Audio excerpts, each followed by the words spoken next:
Hello everybody, welcome back to another video, and in this video we'll be going over everything has been added, changed, and fixed in Minecraft Snapshot 23w06a.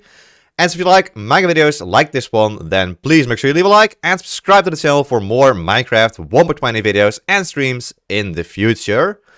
And so this video is a live stream at the same time, so that's why there's no editing in it at all. But we'll go through all the changes right here and right now, starting with a change in the Create New World screen. So it's been updated a little bit since the previous snapshot. So we have Game, World and more, so this is pretty much the same. What has changed here is that you can now use Control Tab, so you press Control and hold Control and press Tab. And you go through the different menus. You can also, in the meantime, also hold Shift, which means you go through them in a backwards order like this. Not that interesting, but useful anyway. What I think is more interesting is this Experiments tab you can see on the main game menu screen. You can press this button, and then here you can select if you want to get the experimental features for the 1.20 update, or if you also want, for example, bundles in your world, so you can select that here to be on as well. This is very similar to how it works on Minecraft Bedrock Edition, but you can also activate all of the different experiments. So if you press done, you get this, and there we go, we get all of our experiments. Now if you now create our new world, we will get those in our world. So let's do that. Let's make this a creative world, and let's create it for 23w06a. Create new world. And so the main change in this snapshot is actually, one of the changes actually, is that jukeboxes now emit note particles when playing them, which is also similar to how it works in Bedrock Edition. So I believe this is just a whole lot of parity with Bedrock Edition to make sure the games look and feel and play quite similar. So let's just grab a jukebox so we can see how this works. So if we grab a jukebox and we grab a music disc, let's say for example the other side music disc. And there we go, we place it down, we place the music disc in the jukebox. And we see some note particles coming out of the jukebox right there. This is how it always worked on Minecraft Bedrock Edition, but it's now here in Java Edition as well. It's just a nice little attention to detail there. Nothing too major though. Then we'll move over to the new accessibility changes. So they've added an option in the accessibility settings right here called Damage Tilt for controlling the amount of camera shake when you're being hurt. So we can actually... Why did that just change? Alright, here it is, Damage Tilt. So we can set this all the way to off or to 100%.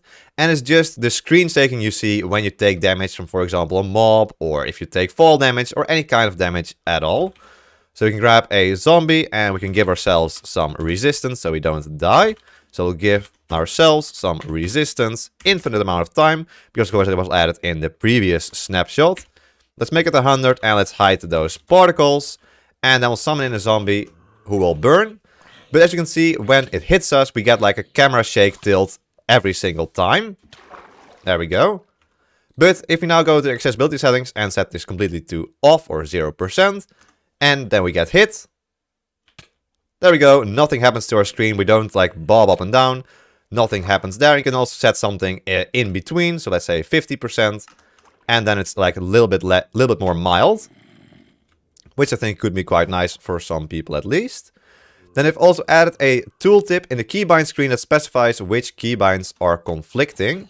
So let's go into the controls and into keybinds. So let's say we wanted to set strafe left, for some reason we want to set that to D. Now we can see that there's a red indicator here showing that these two are now the same, and so they're conflicting with each other. We can set this to S or S. There we go. We can see it now conflicts with this. Set it to the left button, and it just immediately shows you which of your buttons are the same, which can be useful as well. Let's set that back to A. Then there's also that the notification display time accessibility option has been renamed to notification time. All right, not that interesting. So let's move on. As for the creative menu, there's a couple of changes there regarding paintings. So we can search for paintings here in the creative inventory, and now you can see that you can automatically go for every single one of the different paintings, and the name of the paintings are there as well, which you normally don't get to see. That's actually quite nice. So I believe this is missing the secret paintings, which are the fire, wind, earth, and fire paintings. If you want to know how to get those, then if you're watching the video, click the link in the top right hand side of your screen to go to another video where I explain how to get those secret paintings. But for all the other ones, they're now available right here in the creative inventory. You can grab, for example, the Kong painting, which is a Donkey Kong painting, and place it down. I assume we need a little bit bigger of a wall, something like this. Place it down, and there we go. It's always this painting. We can break it, place it back down, break it, place it. It's always the same one.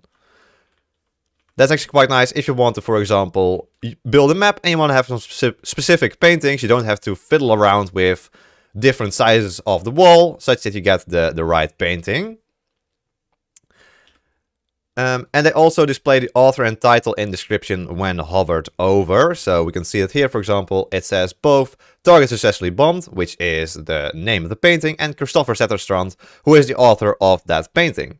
And so, yeah, pretty much most of them are by Christopher. Some of them are by Mojang, such as this Wither one. We can see that most of them are by Christopher. This might mean that we might see more paintings in the future, though, because they are changing some stuff related to paintings, but that's just speculation. We don't know that for sure. Then we move over to our technical changes. So there's quite a few here.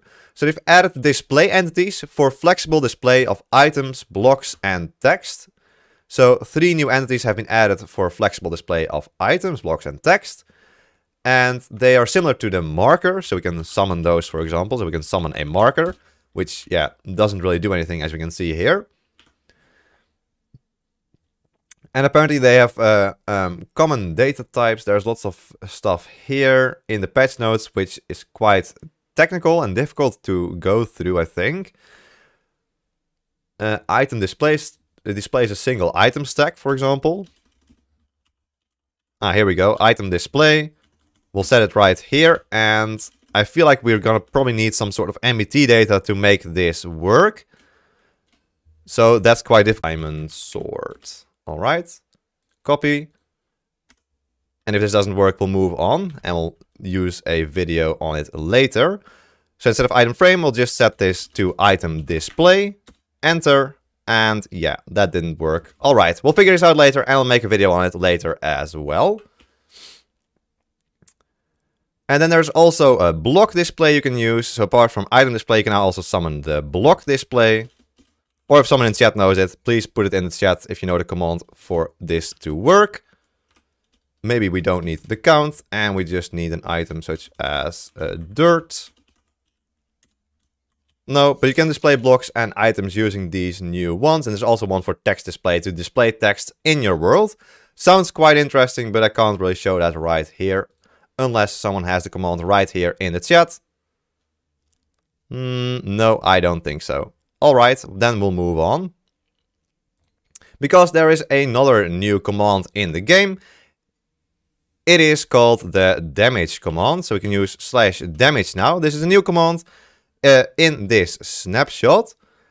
So we can use damage and then damage a specific player or entity like this, and then the amount and the type of damage you want to display or add to them. So let's say we want to do 5 damage, so that's 2.5 hearts, and then, for example, using dry out, why not? Enter. Right, so we are invulnerable to the type of damage. That makes sense. We're in survival or in creative mode. Let's switch over to survival mode and try it again. And there we go. As you can see, we can take damage. There's a little bit of invincibility right here, but now it should start to work. Nope. Okay, we'll try a different type of damage. So let's say fall. Of course, we have resistance. Let me just change that. Clear. There we go. And now let's try that again.